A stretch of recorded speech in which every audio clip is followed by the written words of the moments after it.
What are dreams? How are they related to our soul? And is there a materialistic scientific explanation for them? Let's explore this question.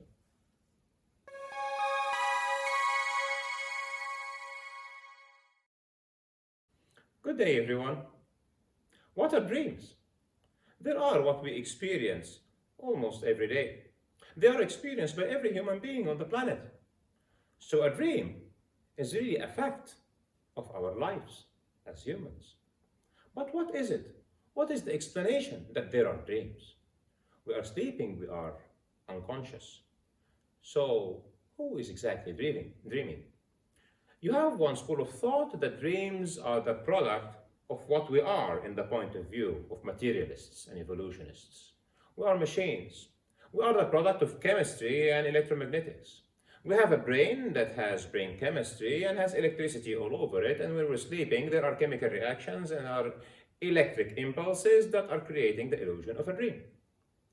Well, does this explanation explain the reality of what a dream is? Let's look at what kinds of dreams we have. So we have those dreams that just come and go and we wake up and we don't remember them. They are brief experiences that we have while we're dreaming. They're not so important. We forget them just when we are waking up. We have those other kinds of dreams that represent our ambitions, our wishes, and sometimes our fears. Well, we can have a long debate about whether this is a dream that is a product of the brain reprocessing its experiences during the day and what it was thinking of. We're not going to go into this discussion. But there is this third type of dreams that almost every one of us has either experienced it himself or some loved one has experienced it and told him about it. And I'm talking about those very vivid, very crisp, very clear dreams that we have. We see a situation that is so convincing that we feel it is real life. We meet somebody, we talk to him, and then this one event happens and that event happens. And then we wake up, we remember the dream.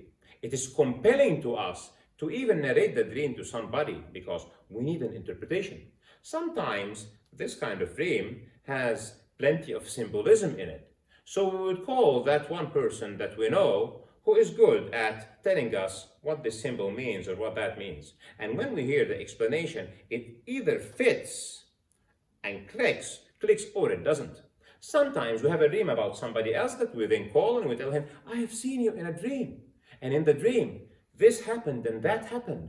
And the guy says, wow, that sure clicks with me. I was waiting for a message related to that decision or this other situation in my life. And this dream just fits what I needed to know. Sometimes the dream is warning you about a specific event or a specific person who doesn't feel good about you. Sometimes it is telling you good news. So the materialistic explanation that dreams are just chemical reactions and electrical impulses fails miserably to explain this kind of dream. Some of those dreams have even had great impact on the history of entire nations. For example, it is well known that a king of Egypt had a specific dream about 7 years of good harvest, followed by 7 years of drought, and then 1 year where people will celebrate a good Nile inundation again. The dream was symbolic and only a prophet could interpret it. And according to the interpretation of the prophet Joseph, Egypt was safe from famine. He has even given them knowledge about how to store grains so that on the first 7 years, they would be able to store grains for 7 more years. It is a fact in archaeology that there has been a radical change in the way Egyptians stored grains. Well, somebody can argue, please, we don't have positive evidence that the change in the storage system was due to that specific dream, and we need an exact fit between the time that Joseph was predicted to have been in Egypt and the change, and so and so. You don't need to go the extra mile if you just don't want to see. The same person who is telling this to you has experienced this kind of dream himself or somebody else that he knows. What is the alternate explanation? We have talked about it in a previous episode. When we're sleeping, our soul is more free from the density of our body. It has its experiences. It wanders around. It meets with other unmaterialistic beings, sometimes the souls of other people. Sometimes it can easily now receive messages from the unseen world. Some of those messages are to our benefit. They can be warning messages and they can be good news. They can be telling us something about correcting our behavior, a better way to connect to God, somebody to avoid, or somebody we should take notice of. Can be just good news that you are going to have this raise or this new job, or that the desperate situation that you are in will end. But at the end, does it make sense that people who sell themselves as scientists would just like that totally neglect an observation that is experienced by the vast majority of human beings who live on this planet? Yes.